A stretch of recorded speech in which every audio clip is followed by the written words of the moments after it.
Hello everybody, going to do a Facebook Live here. There's going to be Q&A at the end.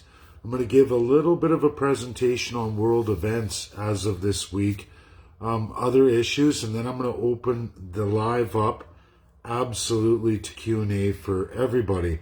Any question you have, I have lots of messages. I even have my Facebook. It's been a long week at work. I finished my work week. It's all good. I've secured my employment here in Ontario, so it's kind of a start over. I switched from nights to days as well too, but we're going to get into world events now. And then following that, if you have any questions relating to anything, I'm going to entertain Q&A as this goes on. It should be a pretty good day actually, because it is the weekend. It's Saturday. We'll see who all joins in. But I'm going to start with Russia. Specifically Russia, a lot of Russian news this week. Breaking news actually as of yesterday. Russia signed on with Pakistan. They're doing an 1,100 kilometer gas link pipeline from Russia to Pakistan to ensure that they have natural gas from the vast regions of Russia, 85 of them. They're going to transport through and down into a hub out to Pakistan. So it's a major deal, and why I talk about it is Canada. Canada, massive resources. We all know of the Great Lakes in Ontario, Quebec, and somewhat Manitoba regional divide there, but the Great Lakes, a massive, massive area of water. Well, under Alberta and other regions, some of which you can look at Saskatchewan, you can look at Northwest Territories, and some of British Columbia. But the reality is, it's like a Great Lake of natural gas in Canada. Out west, Alberta predominantly holds that, down south.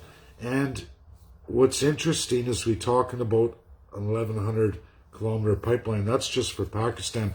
Never mind that Germany is going to sign on and absolutely get Nord Stream done too. There's a whole bunch of crude pipelines as well too in the works. They're going to go through, regardless of all the narratives that Canadians are hearing from the corrupt politicians. What's interesting is these governments have regional constitutions. Those regions are all on board with this idea. They allow the regional trade and transport. They don't restrict that. But yet somehow in Canada, this is taboo. This is taboo to the fact that it's better to ship down to the United States and then buy back up, which that's getting cut off too. And we keep going into these narratives. Why Russia's important to everybody? I'm not ignorant to the fact that Vladimir Putin runs a single party system.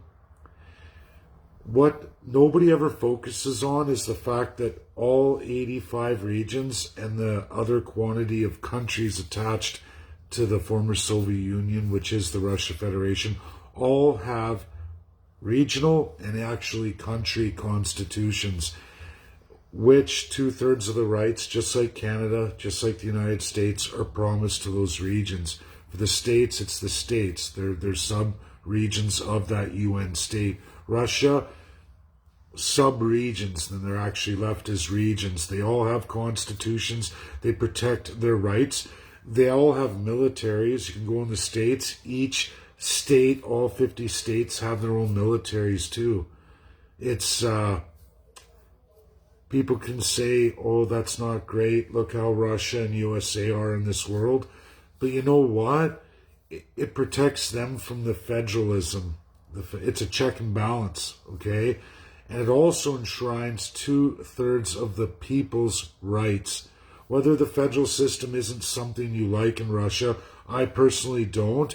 But I have to look at Canada, where we're entirely federalist with absolute autocratic provinces and territories, meaning we have zero constitution, zero rules of governance, and the federal system we have is very, very autocratic to begin with. Very few, if any, real rules of governance. The rule is a crown power for those distinguished divine the grace of God, whatever you want to call it. You put your divinity in your federal politicians. That's the Constitution that also rolls over into the provinces.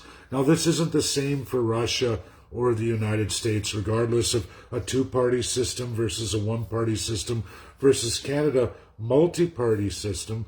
But you, the people, are left with limited to no rights. And, there's the greatest world experts will tell you, just because you have the most codified rights and freedoms never means, mostly ever in this world, that you're actually free people. And this is absolutely 100% true for Canada. So, Arctic. Canada, Canadians, if you roll the earth, you roll it down, you're going to find that there's only 3 countries major to the Arctic Ocean membership. You can look, a vast majority of it is absolutely Russia. Other vast majority staring directly across from Russia is Canada. We're looking at that frozen ocean there. It's its own ocean. Just like there's East Atlantic, West Pacific, Arctic right on top of us is an ocean, a major territory, hardly explored at all. Russia's done the most out of any nation. Now, USA bought Alaska many, many years ago. That tail end of the Arctic, they're definitely an Arctic Ocean member. There is no doubt about it. Now, you can look at the entrances around that Arctic Ocean that open up every seasonal as that cap that covers the Arctic shrinks and expands and closes off. Dangerous, treacherous territory. We share Inuit right across with all those 3 countries. And there's others. There's others that are attached to the Arctic, but they're outside of, because they're mixing with the other oceans. And both sides, you can look at that. I'm not disputing those countries' claim to Arctic. But when we talk about who's actually in a border of clearly the Arctic Ocean and that ice shelf, it's USA, Canada, and Russia. This is never going to change. Russia has the most square miles of it, Canada too. Those 2 nations share most of the Arctic together, with USA, Canada, and USA both about equal to Russia, okay? But Russia has that other side of it. It's around. If we flew, we're closer to Russia than many other nations in the world when you fly by the crow. When you put a spot, you make a radius, you're going to hit Alaska, you're going to go overlap right into Russia. So, it's how you want to tilt the world. And when you put in real size of things, Canada's massive at the north. They minimize it in maps, but that's not really how it really truly is physically in real dimension. So I went to the last Arctic Oceans Conference live. It was about 3 years ago now. I was the only one in any political field besides, of course, the Green Party. USA was there, France was there, Russia was there. I gave a presentation, I asked a bunch of questions. Unlike the rest of the radical environmentalists, I got into real narratives, economics of it, working together as countries. And you know what? I got invited to dinner that day, and of course I accepted as a new kind of guy. Yes, Norway was there, and so Canadians know. Do you know we only get around in the Arctic via Norway? We don't have our own vessels whatsoever. We rely on Norway, a country tremendously smaller than us, but they're the ones who navigate that for us. They're the ones who deliver our scientists to the one little science base we have. Now, Russia has completely utilized the Arctic. They've done more than anybody. Even USA with just Alaska through their federally has done more than Canada ever has. We don't have hardly anything by any kind of infrastructure whatsoever for the Arctic Ocean, which we're a clear member. We're a majority of the region. Russia's not disputing that. I can guarantee you all that. I never ever heard that, saw that. China, France, they're not Arctic Ocean members. It's not right for them to speak. There's 22 nations that want to get involved with the Arctic, but they're not traditional Arctic Ocean members, okay? Whether we like it or not, Russia's always going to be our Arctic Ocean player, and so is USA. That's a fact, Canada. And we have to look at that, regardless of what politicians say. We have to work with Russia and we have to work with USA. We have to. They're a UNSC member. There's two of them there. Russia, USA. Inuit overlaps those three countries. Inuit peoples are shared in those three countries. Absolutely. You can get into Greenland. Not so much Iceland, but Greenland, you can get into that too. They are an Arctic Ocean member, but they're just on that entry into it. But like I said, vast territory there, vast region. Depending on where the world's going to go, we don't know. Experts will tell you they know everything. They don't. The world's a mighty, mighty thing that's in a mighty solar system, in a mighty universe, and we really don't know all the science. If things melt off, they'll melt off. As routes open up, people navigate them. Canada hasn't even navigated that. And it's a major portion of their territory. Many other countries who are not Arctic Ocean members directly have navigated it. It's sick, it's sad, it's pathetic. We have to work with Russia, we have to work with USA. It's not about betraying anybody. So in the news, the natural gas pipeline, they signed that. That's Pakistan. That's going to go through. No one can stop them. Russia's a UNSC. It's going to happen. Canada, why don't we go from Alberta all the way to the Atlantic provinces? Why are they still on oil? Why are we stopped at Quebec and Ontario? Why? There's no other country in the world that does this to the regions. What is the problem with connecting resources from the west to the east? What's the problem? Why are we being screwed in our value and supply chain in major commodities of this world that are not going away? They're getting stronger while we restrict more and more. Why does the federal government do that? Power and control. That's what they do. And it's wrong. Had we have provincial constitutions, this wouldn't happen. It doesn't happen with Russia, and it doesn't happen with the USA. The regions will rebel on Vladimir Putin if he doesn't do these things for his country. The states will rebel against either Joe Biden or whomever is going to be the next Republican candidate, whomever goes as these 4-year elections happen in their two-party system. Doesn't really matter, because those 50 states, when they want something done or they want their rights to this world respected in their trade, their value and supply chains, I can show you so many states much, much weaker than a lot of provinces that's doing tremendously better than any province in Canada, regardless of our resources, our ability to pump out massive commodities. These states don't even have that, but they have the value and supply chains. They negotiate that out on the world stage, and the federal government makes sure they get it. Because if they don't, they're breaching the American Constitution, and the states themselves will let the federal government know. Canada, ooh, who cares? What are you going to do about it? Here, Premier, join us in our quest to specify for specific regions, which are 2 provinces, that Canada continually screws the rest for that central power. And it's wrong. It's wrong. It's something that's been ruled illegal in this world since 1945. Canadians need to know. That's reality. Where's Canada going? What are we going to do?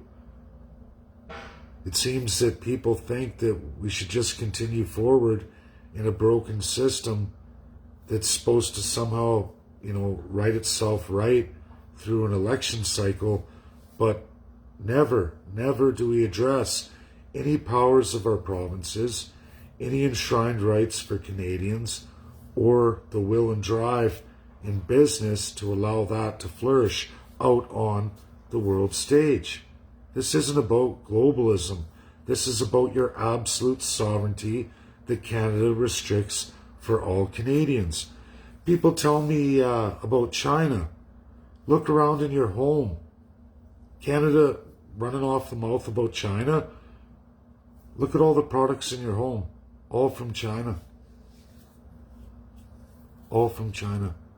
Look around. I don't see Canada shutting that down. I don't see the massive ships and containers coming in west and east from Leo Young. They just keep coming in. Billions of tons shipped across trains to every region. Nobody says nothing about that. And you say you're going to take on China. Oh, China's evil, China's bad. This 31 deal signed, cemented, certified. That value chain's in. There's nothing we can do about it. Look around your home. You're all buying Chinese products all over the place. Look under the hood of your car, you're going to find even Chinese refurbished parts. That's how sad it is. And then people scream off, oh, we're going to do this, we're going to do that. No, we're not. And yet none of our governments are. They're tricking you into believing that somehow something's going to change if you elect a liar, and that liar is only going to go with status quo. That's reality. They're all liars. Every single political party. You, the domestic Canadian, come last. That's how Canada operates. And they're going to continue to lie to you because politicians are allowed to lie. Russia's never going away. Never. USA's not going to war with Russia. Russia's going to continue to make deals all over the world, securing their value and supply chains.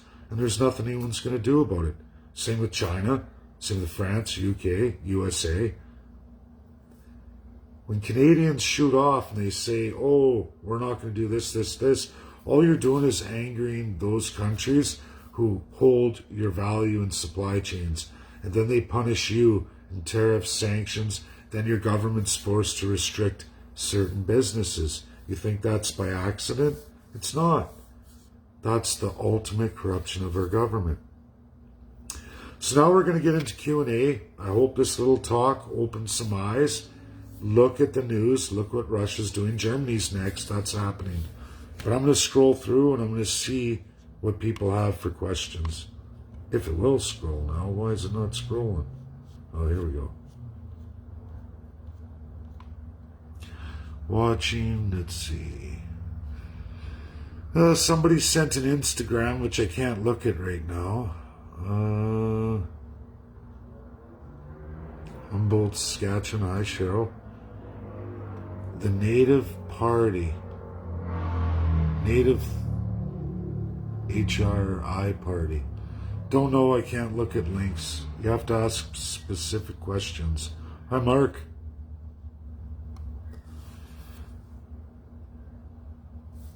I would say, Mark, Mark says, I bet you Inuits have been treated better in Russia than Canada treats them. I would agree with that. Absolutely, especially Treaty 8. Look at the water situation. Ops in the case. So let's read this. Interesting. Danny says, I spent 9.5 months in the Arctic, Elmer's Island, for top secret ops in the Navy. You want to know more? I sent you an invite. Communicate with me, and you didn't. If you're not on my friends list, just so everybody knows, you can message me all day long. If you're not a friend, it doesn't come up for me. I don't see your message. Sorry. And I'm maxed out for friends list. I hit 5,000. If you want to get a question answered or message my Facebook page, everybody. You can keep saying somehow I don't answer you, but the reality is you have to message my Facebook page. Not this, because I'm maxed out. If you're not on my friends list, I don't get your message. Richard sends FB watch, but my friend has the Bernier original map, so the one map with the one title. Okay. Yep, we should, but we should have their cooperation of the territories. Yes, Brenda, we should.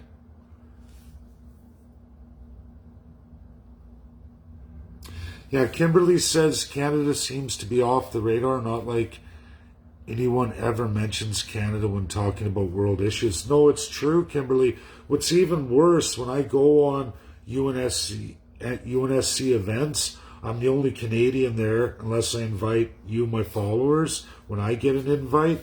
And the other thing is Canada seldom represents itself.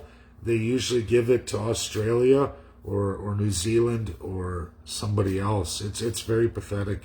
Very pathetic.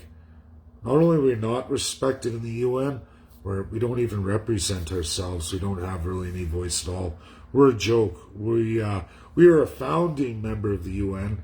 We also helped develop the UNSC. We were original ally. And for 80 years, we always served a term on the UNSC Security Council. Harper got us kicked off. We can't return. Trudeau got us the lowest vote ever. And the reality is the world thinks Canada is crap. We're one of the worst countries in the world. That's the truth.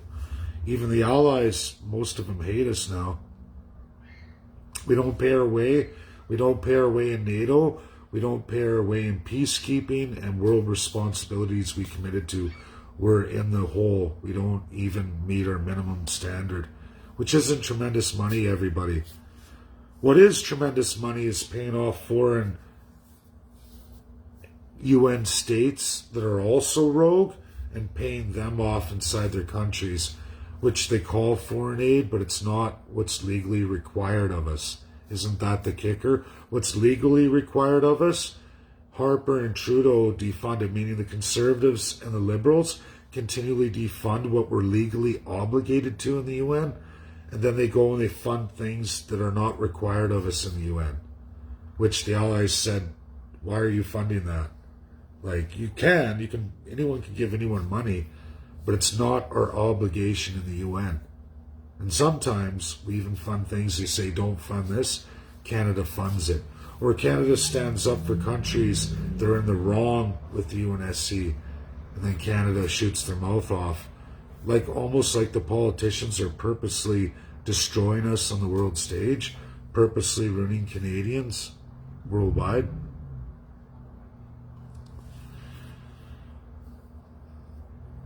Yeah, Kimberly says if China cut Canada off from supplies, then the average citizen would really know how much we rely on them for clothes, foods, parts, etc. Absolutely, that's the truth. We wouldn't have a lot of things that we enjoy today we wouldn't even have if it wasn't for China. Danny says you should, again, Danny, you have to message me on my Facebook page. You're not on my friends list. Sorry, pal, but I don't get your messages.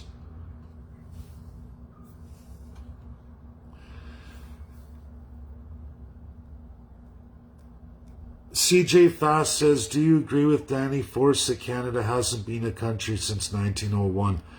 CJ, the problem with David Force, Doug Force, he has many aliases, is he keeps trying to go with a narrative that isn't legal in the world. The world doesn't recognize anything he says because it's hogwash. I get what he's trying to do, but the way he's going about it is a fraud. It's an absolute fraud. Canada most definitely does have a constitution. The issue is it's a shitty constitution. Do we operate as a country? Not a legal one in this world, that's true. But it's up to you, the people.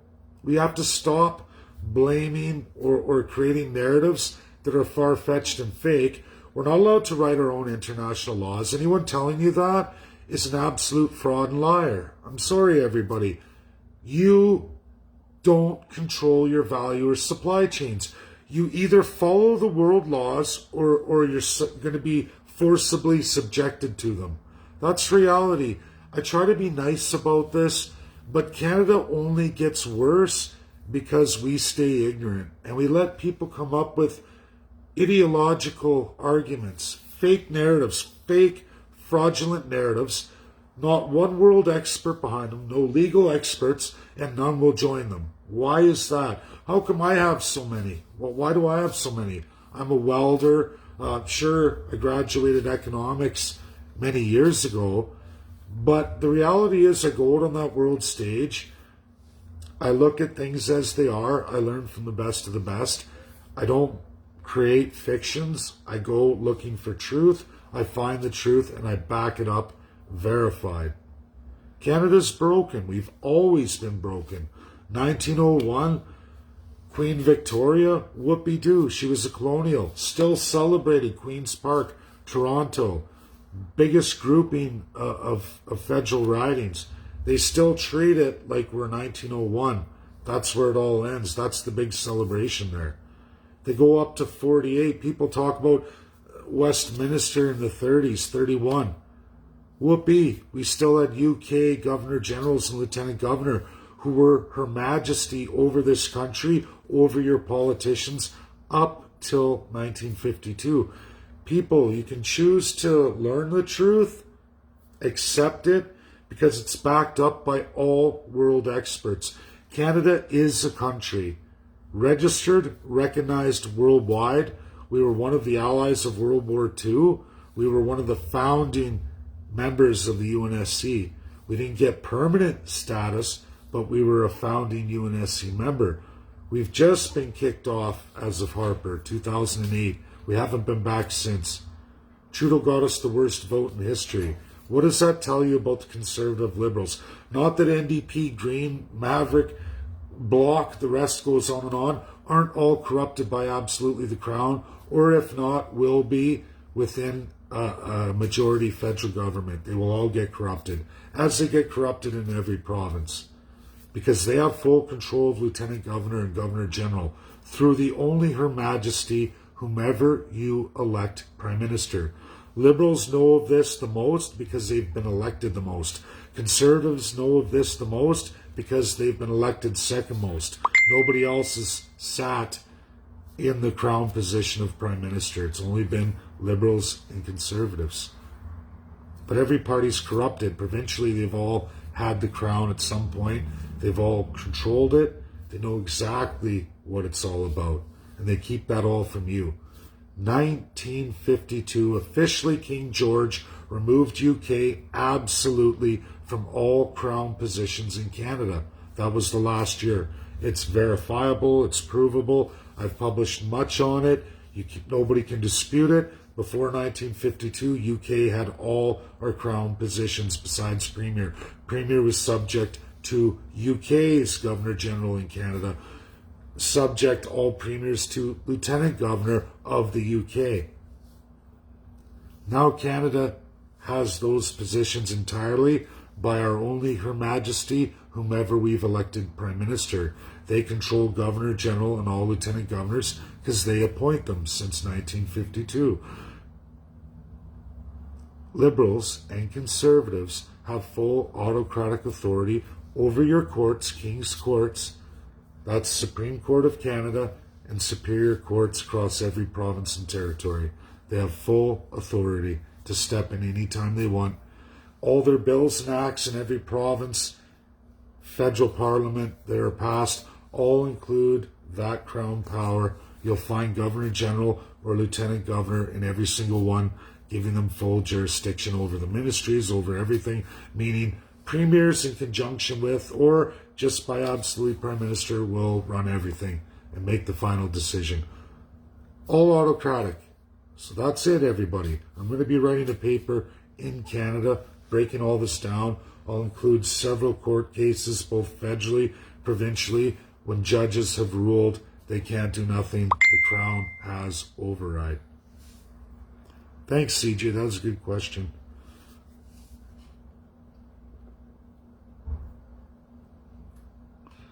Okay. I meant, do you think territories give their consent? Brenda, it doesn't matter if a territory or provinces gives consent or not. Federal government can override through Governor General and Lieutenant Governors. That's it. There's nothing a Premier can do. If the Premier doesn't win Lieutenant Governor and Governor General, they're done. And we see that Alberta's a prime example. Doesn't matter what's promised to you constitutionally, the Crown override will take it all away. And Jason Kenney doesn't want to get taken away, so he goes with the Crown. He's a federalist. There's lots of them. He's not the only one. He's just one of the worst. And then Greg says, what do you think about the 215 native kids found in mass grave? Well, I know there's mass graves in BC. I'd have to look at that because some people publish different truths and some people don't. But if they were talking residential schools and graves from that era, yeah. But if we're talking like recently, I don't know about that. Sorry, guys, but I don't see a valid thing that's recent on that.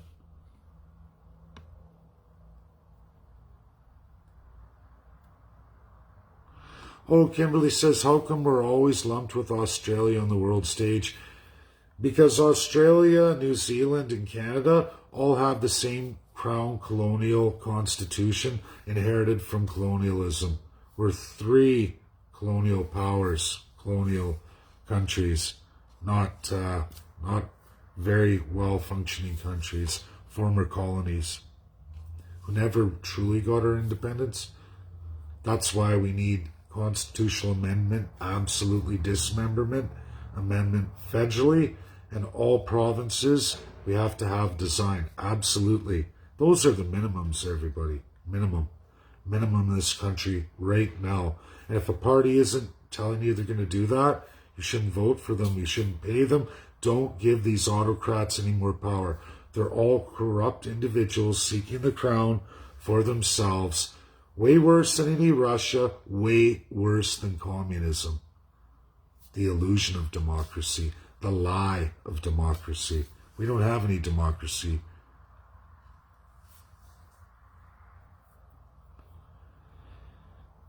Oh, Gary Dirk says, with the debt we carry, will Canada ever get back to its former status in the world stage? Can this be fixed? One day, yes it can, Gary. Yes it can. Only 1/5 of this country is in the hands of you, the people, and the First Peoples across the board in Canada. The least amount for actual First Nations treaty or those who remove from that or are unceded, as I call it. But the real First Peoples have absolutely the less, and so do what they call the boat people, because there's the canoe and the boat people. That's how they like it. All of us, the immigrated Canadians, old stock Canadians, politicians call them, we have absolutely the least amount, and those First People. 4/5 of Canada, everybody, 4/5 waits for us. All we have to do is settle the claims, and that awaits for the First People and Canadians. And there's a rollout coming for that. It will be in our platform, and absolutely at that point, every Canadian and First Nations person will be worth a tremendous more. A prosperity that's not going away. Thanks for the question. It's the myth is Canada fraud. That's true. That is fraud. Then why does the international laws let Canada get away with all the crimes against humanity? Cheryl, thanks for the question. I'm going to say it again, everybody. There is only one court in this world, one binding court that can grab your politicians. That's the ICC, International Criminal Court. You have to build a case and take it there as Canadian citizens, UN members. You, the people, have to do it. I'm working on one right now. First Canadian ever. International Court of Justice. Voluntary against your country. Ontario Human Rights Commission. Done by your government. No binding effect there. You can't beat the Crown. We can go on and on. All the tribunals, all these lawyers all over the world, we're going to go to the EU. Canada's not in the EU. There is only one highest court in this world that we can take our politicians to. International Criminal Court, the only one. Binding if the 5 vote. And I've already done that. I've already went to them first, and I'm working on the case right now. Right now. The first case. If I do well with it, and that goes, and I get that done, next is First Nations. I will take the First Nations entirely to the real court, the real one. That's what I'm doing here. I'm going with Pastor Coates. I'm looking right now at adding James Coates and Arthur Pulaski. the issue of what Canada did on freedom of religion. I'm trying to articulate in actual legal speak the allegation that will trigger prosecution. I've got a tremendous education from the ICC. It's real. And I go backwards, unlike the ignorant countries around the world and groups and other, like it's in Canada, lots of groups, but I went to the 5 first. I rolled out my case, my evidence to the 5 in a preliminary to let them know, hey, this is what I want to do. I'm Canadian and I'm a UN dues paying member. This is where I want to go against Canadian politicians on these issues. Now I'm at the ICC level, which I've already had audience with them. I had a great education with former justices and the former president of the ICC and some prosecutors. Got a wealth of knowledge. I'm working through it right now. I would love a lawyer to help me, but I don't trust Crown Lawyers of Canada. I have friends, but it's just I don't know if they're willing to risk their bar. Canada can pull their bar because of the oath they swear to, again, the Crown. So I'm just a citizen, a UN citizen, who has the power to do this. I had to win the 5, which I hope I do. They know about it.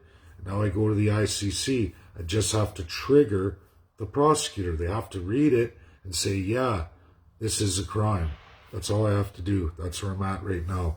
After years of evidence, collecting evidence, which are exhibits, the case is there.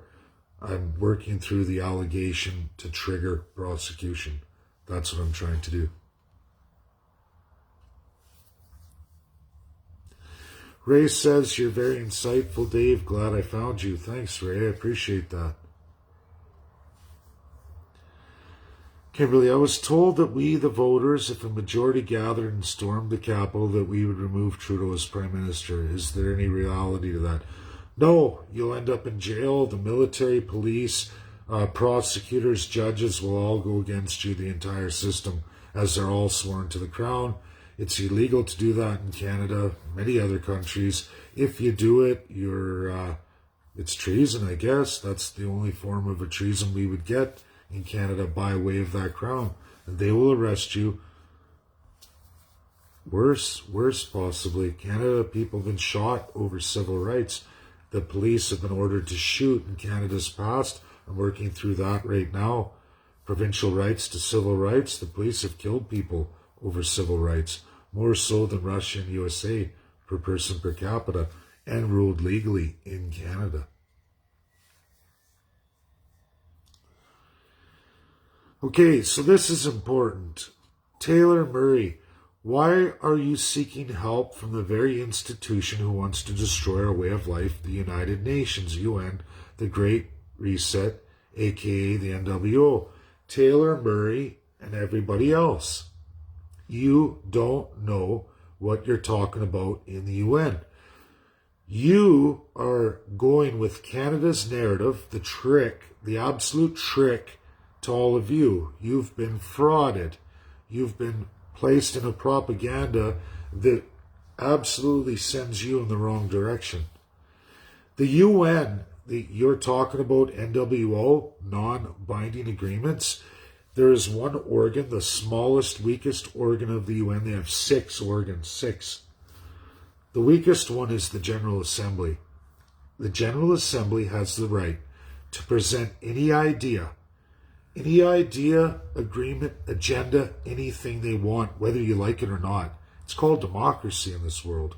Any nation can come forward with the biggest radicalist socialist idea, and the whole UN votes for it. Here's the thing, Taylor. There are 5 countries at the number 1 organ of the UN, the number 1 organ. And remember, number 6 organ, the lowest on the totem pole, is the General Assembly. All the countries of the world are the lowest. Highest, UNSC, 5 countries. They look at your agenda agreement that all the nations of the world voted for. Let's say all 196 vote for it. Yeah, we voted for it. But one of those 5 says, no way. It goes in the garbage can, bud. Guess who takes it out of the garbage can and passes it on to you, all the citizens. Well, Canada does. Guess who's the leading country in NWO? Well, that would be Canada. There's others. There's others. But when you start to look at those countries, you find out colonial autocrats like Canada, they're leading on NWO. Rogue regimes, dictators, despots, lowest countries in the world, awful places to live. There's your NWO. Your politicians are stuffing money from these dictators all over the world in their back pocket and selling you short. The UNSC votes no, it becomes non-binding, means it's in the UN garbage can. Most of them end up in the garbage can. 99 point some percent end up in the garbage can. Canada fishes most of those out, implements them against all of you for their buddies, their foreign influencers, multinationals, despots, dictators. That's your politicians, bud. Not the UN. The UNSC says, no, don't do it. Canada says, screw you, we're going to do it anyway. We have sovereignty over, we have complete power and control over our people. There's nothing you can do about it. There's no Canadian smart enough to go on that stage and challenge Canada with the five in the highest court in the world to change it. No politician in Canada has ever come forward to give you, the people, the power. They run in full autocratic crown power. Everyone you elect, doesn't matter which party. They get elected, I make all the rules, I make all new bills. 2 or 3 items, they campaign for you, they talk, you're all happy about it. Meanwhile, they pass 185 during their 4-year reign of terror, federally, provincially, territorially. And they steal everything you got. Everything. Little by little, they're chipping away at your children, your grandchildren, your great-grandchildren, you, your family. They're taking from you every election. They laugh. They laugh that, boy, these Canadians, they're some easy, aren't they? They allow us because we're institutionalized. We don't even have a soul. We don't have a constitution of soul, not in the provinces, not in the territories, and a very limited federal constitution. We have one. It may be illegal in this world, but we have one, and it's fully autocratic, meaning you're not there. Your politicians are there, not you. You're a third-class nobody. You're not even listed. Same with the First Nations. You're not even listed. The Charter is a promise. Monarchies have been doing this for 900 years. The king says, oh, here's all your rights and freedoms. Everybody's happy, except for the king gets to decide how those rights and freedoms are administered, meaning you don't have any at all. And the king can pull it back anytime they want. They don't need any justification. They don't need any vote. They don't need any say. They just use a provincial leader, one or all of them or whatever. Doesn't matter. That's crown corrupted colonialism. It's what led to World War II, guys. World War I. War of Colonials. Okay, Vaughan Lambert. An interesting case of censorship involving the elites using government to suppress free speech through trusted Twitter partnership. Seems India has the same thing going on in the world. Yeah, I would agree. Shiva, I wouldn't trust him. He lied about his case. He's a liar about his case. I don't trust Shiva at all. I think FB is messing with your feed. It's obviously don't like the wisdom you're sharing. I don't know. I'm in Toronto. It's crappy 4G here. They have a way weaker system infrastructure than out west. I can hear anything now. Not sure.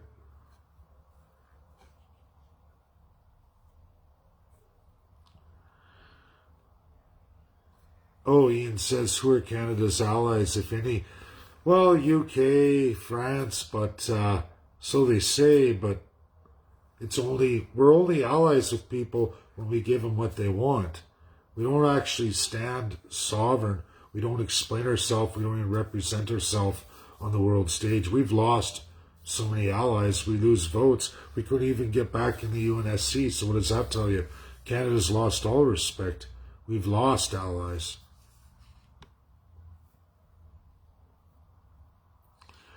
Dean and Bobby Norman say they're joining the party soon. That's great. Cheryl says thanks.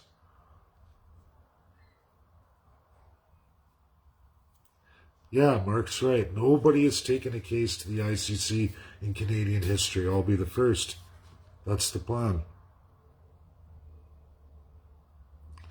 So then, follow up, then why does the international laws let Canada get away with it?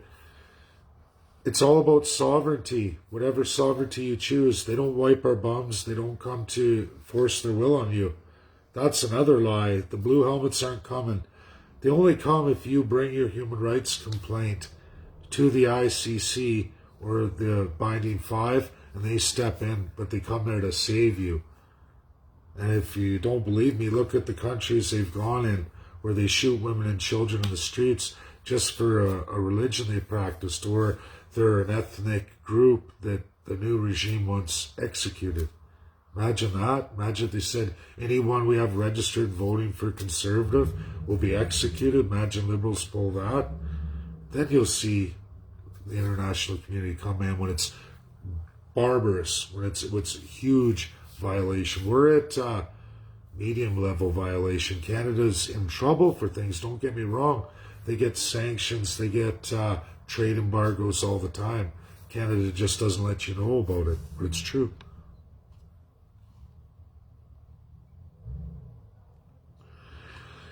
Yeah, CJ, it's just, I don't know about no Canadian lawyer is. It's just, I don't know if a Canadian lawyer tries to do that work, the government by rights can remove their bar. They said, you swore this oath, we're taking away your lawyer. You're not a lawyer anymore. They rip it up.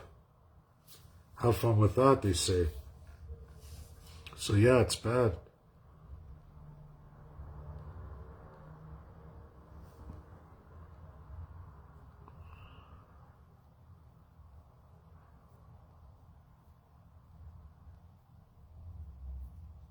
Sorry, just a lot of you guys saying, right on, we love you. Thanks, everybody.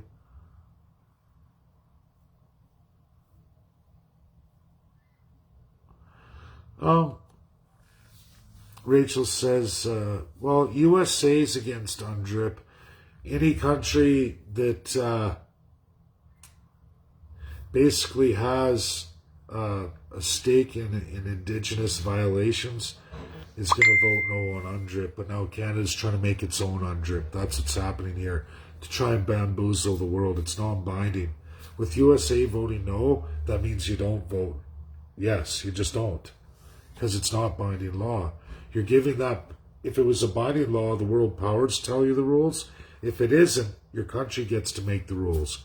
Well, how's that going to go for Canada? They're corrupt. They're going to make their own rules.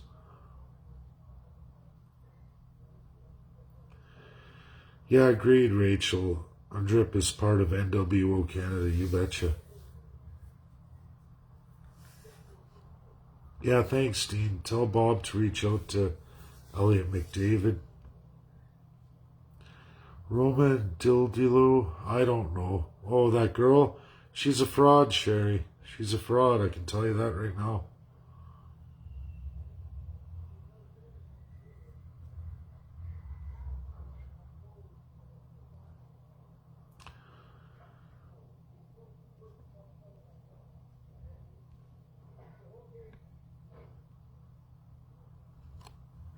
Taylor says, so the ICC, which is part of the UN, is trustworthy. What do you think of our shot at winning is? Well, I don't know, Taylor. I'm still working on it. I have to get it done right. I'm not a lawyer myself, so all I know is you can go on ICC, you can watch all their cases. They've put people to death. Where do you think Nuremberg came from? So they can put people to death. Of course. Those 5 can execute anybody they want whenever they want.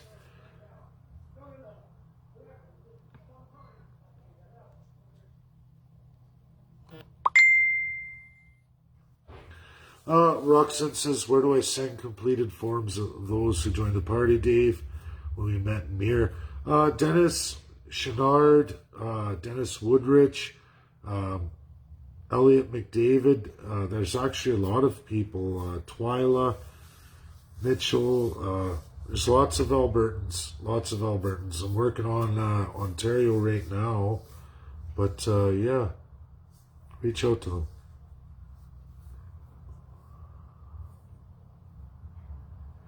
Yeah, Brenda, she's just another psycho. That's right. I don't know her deal.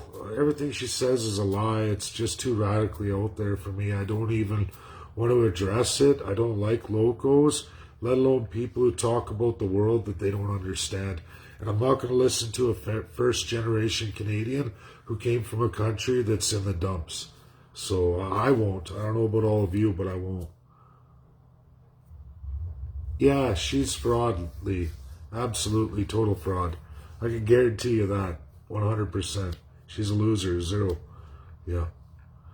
I've seen it all, man. Seen it all. So I guess that's it. I got to the bottom. I hope I answered a lot of questions. Message me if you on my Facebook page. Thanks, everybody. Have a great night. Enjoy your weekend. Bye now.